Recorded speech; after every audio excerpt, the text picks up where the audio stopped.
5257 ये आपका visitor visa की एप्लीकेशन का कनाडा के लिए फॉर्म है और ये बहुत इंपॉर्टेंट फॉर्म है। इसके ऊपर बहुत सारी चीज़ें आपकी डिपेंड करती हैं ऑफ विजिट। अगर आप वहाँ पे मेंशन कर रहे हैं डॉक्यूमेंट्स में कि आप फैमिली विजिट के लिए जा रहे हैं और अगर यहाँ आप टूरिज़्म सेलेक्ट करते हैं तो एप्लीकेशन और आपके डॉक्यूमेंट्स मैच नहीं करेंगे। वैलिडेशन सक्सेसफुली कंप्लीट हो चुकी है।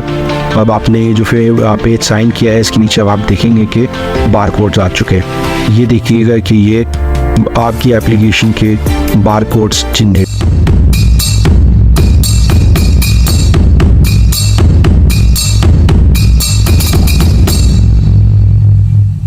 अस्सलाम वालेकुम, मेरा नाम है आबिद हैदर और आपको वेलकम है मेरे चैनल के ऊपर। उम्मीद है जो पिछली वीडियोस आपने देखी हैं उसने काफ़ी हद तक आपको हेल्प कर दिया है कनाडा की जो टूरिस्ट वीज़ा की एप्लीकेशन होती है उसके स्टेप्स के ऊपर। ये वाली वीडियो के ऊपर मैं बात करने जाऊँगा सीधा कौन सी जो फॉर्म है, जैसे कि आपने अमेरिका की वीडियो के अंदर देखा था DS 160 एप्लीकेशन फॉर्म होता है। इसी तरीके से जब कनाडा के आप एप्लीकेशन फिलअप करने जाते हैं तो उसमें डॉक्यूमेंट की अपलोडिंग में आपको एक एप्लीकेशन फॉर्म PDF के फॉर्मेट में नज़र आता है। आपने उस फॉर्म को फिल करना होता है। उस फॉर्म का नाम होता है IMM 5257। ये आपका विजिटर वीज़ा की एप्लीकेशन का कनाडा के लिए फॉर्म है और ये बहुत इंपॉर्टेंट फॉर्म है। इसके ऊपर बहुत सारी चीज़ें आपकी डिपेंड करती हैं। तो इस फॉर्म के अंदर क्या क्या स्टेप्स हैं, कौन कौन सी इन्फॉर्मेशन जाना ज़रूरी है, पर्सनल इन्फॉर्मेशन से लेके वर्क, एजुकेशन हिस्ट्री, इसके अलावा कॉन्टैक्ट इन्फॉर्मेशन है, फिर आपकी ट्रैवल से रिलेटेड इन्फॉर्मेशन की बहुत सारी चीज़ें इस फॉर्म के अंदर है, सिक्योरिटी बैकग्राउंड चेक्स वगैरह। तो ये सारी चीज़ें मैं इस वीडियो के अंदर कवर करूँगा और उम्मीद है कि अगर आप इस फॉर्म को देख लेंगे तो जो मेजर गलतियाँ आप फॉर्म के अंदर करते हैं वो नहीं करेंगे। तो काइंडली इस वीडियो का एंड तक देखें। मैं अभी आपको बिल्कुल टाइम ज़ाया किए बगैर अपनी स्क्रीन पर लेके चलता हूँ और जैसे कि आप अभी मेरी स्क्रीन पर मौजूद हैं, मैं जैसे मैंने आपको बताया था कि मैं डिस्कस करूँगा कि कौन कौन से फॉर्म्स आपने फिल करने होते हैं और जिसमें एप्लीकेशन के अंदर हम चलते हैं और आपको दिखाते हैं। जैसे कि आपने अभी पिछली वीडियो में देखा भी था कि कैसे मेरे बाकी डॉक्यूमेंट्स के हवाले से आपको इन्फॉर्मेशन दी थी।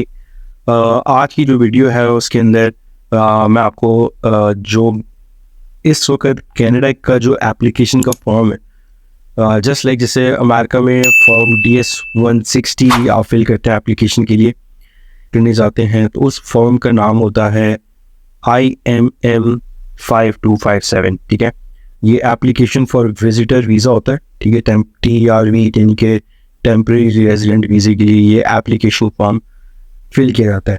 तो इस फॉर्म को ओपन करते हैं और आपको सिखाते हैं कि इसके अंदर क्या क्या चीज़ें जाएंगी। ठीक है, ये एप्लीकेशन फॉर्म बहुत इंपॉर्टेंट है क्योंकि इसमें आपकी सारी इन्फॉर्मेशन जाती है और सारी इन्फॉर्मेशन सही जाना बहुत ज़रूरी है। अब इस फॉर्म को स्टार्ट करते हैं ताकि मैं आपको समझा सकूं कि कौन कौन से एरियाज़ में क्या क्या इन्फॉर्मेशन जाना ज़रूरी है। फॉर्म का मैं सबसे पहले एक ओवरव्यू आपको दे देता हूं ताकि आपको अंडरस्टैंडिंग हो कि हम इसमें क्या क्या बात करेंगे। मुख्तलिफ सेक्शंस है इस फॉर्म के अंदर। पहला अगर आप देखेंगे यहाँ पे पर्सनल डिटेल्स आ रही हैं आपकी।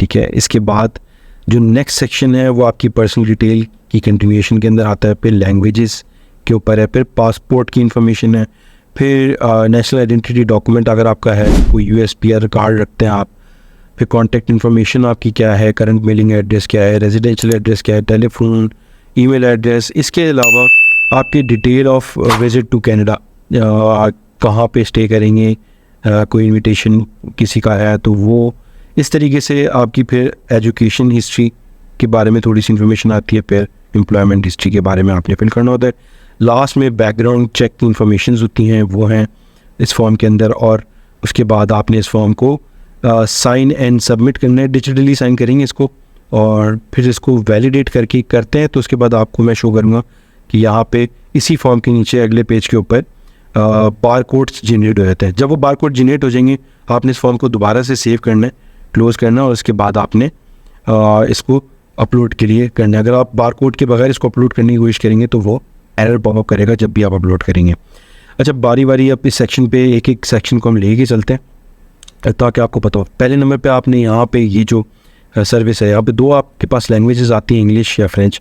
तो इंग्लिश सेलेक्ट करें। फिर इसके अलावा किस पर्पज़ के लिए आप जा रहे हैं, ट्रांजिट वीज़ा है या विजिटर्स वीज़ा है, तो हम विजिटर वीज़ा सेलेक्ट करते हैं। इसके बाद यहाँ पे आपका sir name as per the passport आना चाहिए, given name as per the passport आना चाहिए। फिर इसके अलावा कोई और आपका कोई मेडन नेम है, निक नेम है, वो मेंशन करें, अगर मौजूद है, नहीं है तो नो करके आगे चलें। सेक्स क्या है, मेल है, फीमेल है। इसके अलावा डेट ऑफ बर्थ आपकी आनी चाहिए यहाँ पे। फिर किस शहर में पैदा हुए हैं वो, कौन सी कंट्री में पैदा हुए हैं वो। फिर सिटीजनशिप किस कंट्री की है इस वक्त आपके पास वो। ये वाला जो सवाल है current country or territory of residence, ये आपके लिए है। अगर आप पाकिस्तान से अप्लाई कर रहे हैं तो यहाँ पे पाकिस्तान लिखेंगे, सिटीज़न लिखेंगे, ठीक है।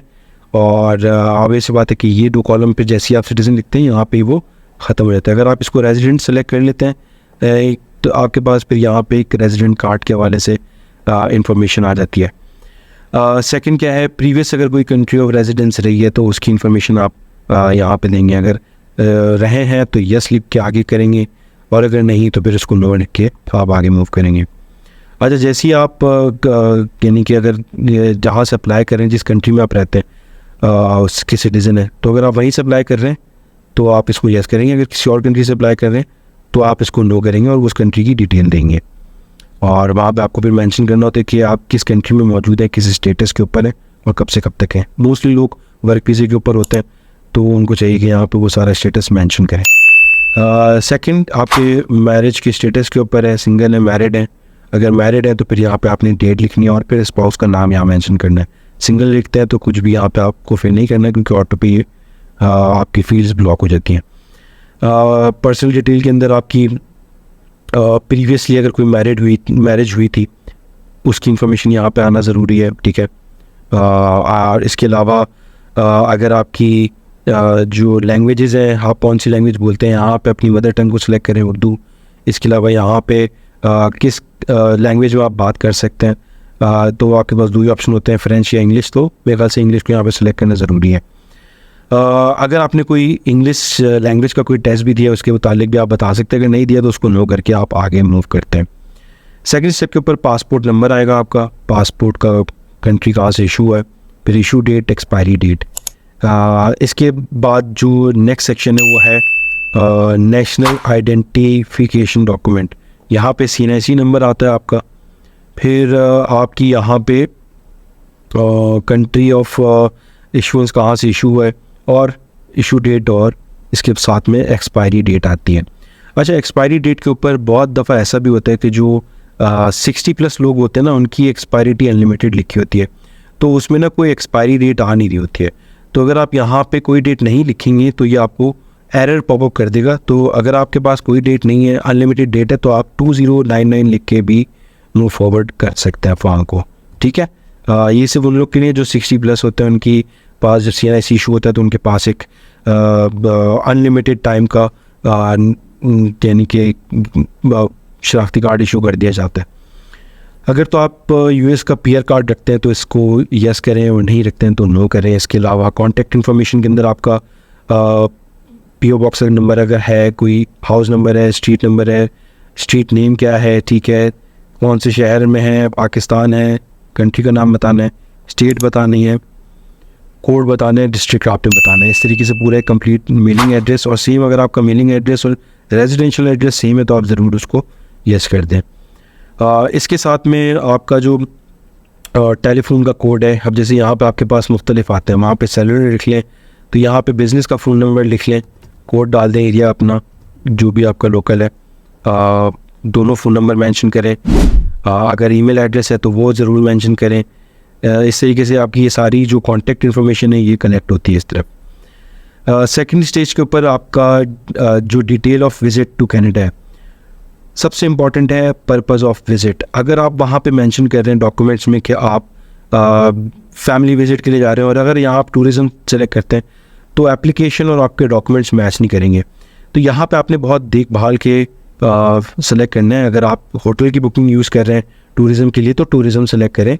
अगर आप फैमिली विज़िट पे जा रहे हैं तो फैमिली सेलेक्ट करें। ग्रैंड पेरेंट्स को बुला रहे हैं, सुपर वीज़ा करना चाह रहे हैं, वो यूज़ करें। अगर कोई मेडिकल पर्पज़ है अदर करके मेंशन कर दें, मेडिकल पर्पज़ है। इस तरीके से अगर सिंपल विज़िट है तो अगर कुछ समझ में नहीं आता तो आप एक विज़िट का सेलेक्ट करके भी मूव कर सकते हैं। इनको सही सेलेक्ट करना आपके लिए बहुत ज़्यादा ज़रूरी है।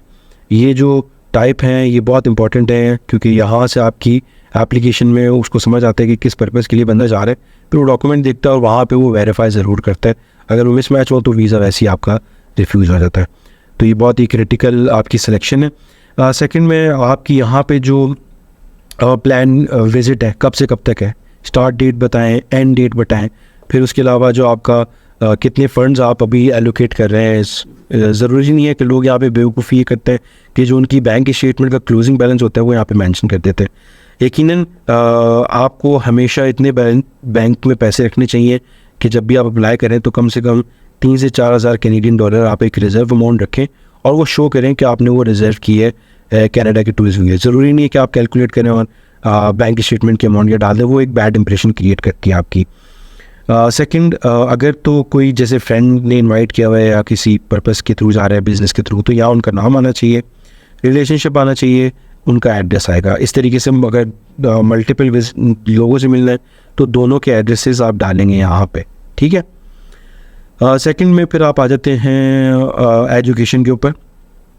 तो अगर आपकी पोस्ट सेकेंडरी एजुकेशन है, यूनिवर्सिटी है, कॉलेज है, इससे ऊपर कोई आपने ट्रेनिंग वगैरह ली हुई है तो उसको आप यस करके रखेंगे। और अपनी जो हाईएस्ट क्वालिफ़िकेशन है यहाँ पे आपने सारी एजुकेशन नहीं लिखनी, इसमें आपने पोस्ट सेकेंडरी एजुकेशन में जो टॉप आपकी है एजुकेशन है वो आपने लिखनी है। लाइक अगर टॉप बीकॉम है तो वो लिख दें, पीएचडी है तो वो लिख दें, मास्टर्स अगर आपका टॉप एजुकेशन तो आप वो लिख देंगे। और इसी तरीके से जब आप एम्प्लॉयमेंट में आते हैं तो करंट एम्प्लॉयमेंट आपने सबसे पहले लिखनी है कि अभी क्या कर रहे हैं, ठीक है।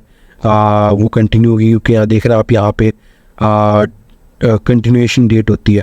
तो पहला जो खाना फिल कर रहे हैं उसमें आपने करंट जॉब लिखनी है, उसका टाइटल बताने क्या करते हैं, फिर किस कंपनी के लिए काम कर रहे हैं, कहाँ पे है वो कंपनी और कंट्री कौन सी है वो बतानी है। इसी तरीके से फिर प्रीवियस एम्प्लॉयमेंट आप मेंशन करेंगे 1 और 2।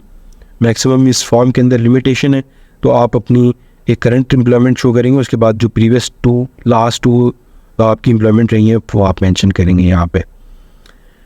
लास्ट में अभी ये सेक्शन आ रहा है, ये आपकी सिक्योरिटी क्वेश्चन से रिलेटेड है, बैकग्राउंड इन्फॉर्मेशन से रिलेटेड है, तो इसको आपने ज़रूर गौर से पढ़ना है। जैसे कि यहाँ पे ये ट्यूबरक्लोसिस की बीमारी से रिलेटेड उनके सवाल आते हैं तो इनको आपने पढ़ के यस और नो करके इसको आगे लेके चलना है। इसके अलावा जो आपकी कभी अगर कोई एप्लीकेशन आपकी रिफ्यूज़ हुई है, ठीक है, तो उसको आपने इस सवाल को यस करना और उसमें आपने बताना है उसको। जैसे कि यहाँ पे एक सेक्शन 2 में ये सवाल है, have you ever been refused a visa or a permit denied or entry to leave Canada or any other country or territory. तो आप यहाँ पे उसको यस करके एक एक्सप्लेनेशन देंगे शॉर्ट सी के आपकी क्यों रिफ्यूज़ हुई थी। थर्ड में ये आपकी क्रिमिनल रिकॉर्ड से मुतालिक आपके सवालात हैं। इस तरीके से आपके अगर कोई मिलिट्री की ट्रेनिंग वगैरह सर्व की हुई है तो उसके मुतालिक आपके सवाल है। और इसी तरीके से आपके कोई पॉलिटिकल एजेंडाज़ हैं या उसके लिए अगर आपकी कोई एसोसिएशन रही है, अगर आपकी कोई एसोसिएशन रही है किसी इदारे से तो फिर आप वो मेंशन करेंगे। ये सारे बैकग्राउंड क्वेश्चंस को आपने गौर से पढ़ना, उनको यस और नो करके आगे जाना है। यहाँ पे अब इस सवाल पे आप कंसर्न देते हैं कि जो कनाडा की इमिग्रेशन है वो आपको फ्यूचर में कभी कांटेक्ट करना चाहे तो इसको आप यस भी कर सकते हैं, इसको आप नो भी कर सकते हैं। तो ये दोनों आपके पास ऑप्शन मौजूद है। आप अगर चाहते हैं कि वो आपको कंसेंट आप रिलीज़ कर रहे हैं, आपकी इन्फॉर्मेशन से रिलेटिंग आप कांटेक्ट किया जाए तो आप यस कर सकते हैं। लास्ट में इस फॉर्म को कब सबमिट कर रहे हैं वो डेट लिखें, डिजिटल सिग्नेचर करें यहाँ पे, और जब आप डिजिटल सिग्नेचर कर लेंगे उसके बाद आपने इस फॉर्म को सबमिट करना है। सबमिट करने के लिए अब जैसे मैंने फॉर्म फिल कर लिया तो मैं वैलिडेट का बटन दबाऊँगा। वैलिडेट का बटन दबाते ही इसने मुझे मैसेज पॉपअप किया, वैलिडेशन सक्सेसफुली कंप्लीट हो चुकी है। अब आपने जो फिर पेज साइन किया है इसके नीचे अब आप देखेंगे कि बार कोड्स आ चुके हैं। ये देखिएगा कि ये आपकी एप्लीकेशन के बार कोड्स जनरेट हो चुके हैं। तो जब आप इस बार कोड के बाद इसको क्लोज करके सेव करते हैं एप्लीकेशन को, तो फिर आप उस वाली फाइल को जो नई आपने बारकोड के साथ सेव किया है उसको आपने अपलोड करना होता है। उम्मीद है जो फॉर्म अभी आपने देखा है इसने काफ़ी हद तक आपको क्लैरिटी दे दी है कि कौन से स्टेप पे क्या इन्फॉर्मेशन जाना ज़रूरी है। और इसी तरीके से कुछ इम्पॉर्टेंट चीज़ें जो कि फॉर्म्स के अलावा भी होती हैं वो भी मैंने आपको बताई हैं इस फॉर्म के थ्रू, ताकि आप कभी कोई जब भी आप एप्लीकेशन फिल कर रहे हो तो वो जो मेजर एरर्स हैं वो आपसे ना हो। क्योंकि आपने देखा होगा फॉर्म के अंदर जब मैंने पर्पज़ के ऊपर डिस्कस किया था, तो पर्पज़ आपका वहाँ पे और डॉक्यूमेंट्स उसके कोरिलेट होना बहुत ज़रूरी है। तो इस चीज़ का हमेशा ख्याल रखा करें एप्लीकेशन के अंदर। अगर आप इन चीज़ों का ख्याल नहीं रखेंगे ना, तो आपकी एप्लीकेशन छोटी सी गलती की वजह से रिफ्यूज़ भी हो सकती है। तो उम्मीद है कि इस वीडियो ने काफ़ी हद तक आपको इन चीज़ों के ऊपर ब्रीफ कर दिया है। अभी हम अगली वीडियो के हवाले से डिस्कस करेंगे, क्योंकि एप्लीकेशन फॉर्म तो हो चुका है। डॉक्यूमेंट्स जब आपने अपलोडिंग देखे तो उसमें 2 फॉर्म और होते हैं। जब आप एक फैमिली इंफॉर्मेशन या एक का फॉर्म जो आपने फिल करना बहुत ज़रूरी होता है, इवन अगर आप एक सिंगल एप्लीकेंट हैं। और दूसरा जो फॉर्म होता है जब आप एज अ फैमिली अप्लाई करने जाते हैं, तो उस टाइप पे आपको एक फैमिली रिप्रेजेंटेशन फॉर्म भी फिल करना होता है। तो ये दोनों फॉर्म के ऊपर मैं एक सेपरेट वीडियो बना रहा हूँ और उम्मीद है कि वो आपको बहुत अच्छी लगेगी। मेरी अगली वीडियो का आप इंतज़ार करें और देखते रहें इस चैनल को। और सबसे ज़्यादा जो इम्पोर्टेंट चीज़ है, आपने इस चैनल को सब्सक्राइब करना है ताकि जो अगली वीडियो आएगी उसका नोटिफिकेशन आपके पास है और आप उसको सबसे पहले उस वीडियो को देखें। लास्ट में बहुत शुक्रिया, मुझे बहुत ज़्यादा प्यार मिलता है मैसेजेस के थ्रू, ख़ास करके व्हाट्सएप पे, और उसके अलावा इंस्टाग्राम पे मुझे जो लोग कांटेक्ट करते हैं उन सब का बहुत बहुत शुक्रिया कि उनको इस चैनल का जो कंटेंट है वो बहुत ज़्यादा पसंद आता है। आपका एक एक जो कमेंट होता है वो मेरे लिए बहुत वैल्यू करता है, मुझे बहुत खुशी होती है जब मैं आपका फीडबैक देखता हूँ। और आपने बस करना क्या है कि आपने हर जो वीडियो आपको पसंद आती है, सारी वीडियोस आप हो सकता है आपको शायद ना पसंद है, बट लेकिन आपकी जो काम की वीडियो है उसको आपने लाइक ज़रूर करना है ताकि इस चैनल को आप आगे से आगे बढ़ा सकें।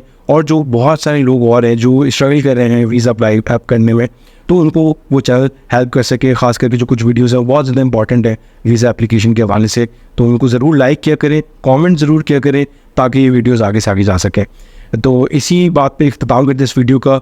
मिलेंगे अगली वीडियो में नए टॉपिक के साथ। अपना बहुत ख्याल रखिएगा। अल्लाह हाफ़िज़।